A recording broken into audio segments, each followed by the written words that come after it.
ও মা এই দেখো কে এসেছে। কে এসেছে? তোমার বাবার বউ, আমার দিদা।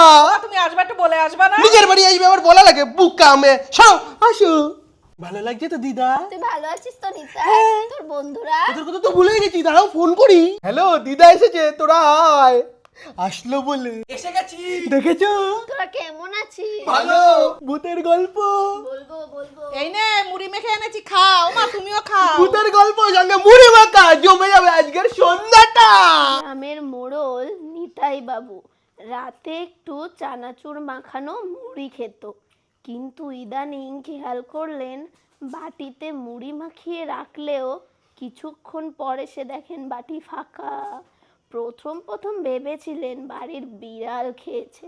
একদিন তিনি দেখলেন রান্নাঘরের জানালা দিয়ে এক ছায়া মূর্তি হাত বাড়িয়ে মুড়ি মাখছে।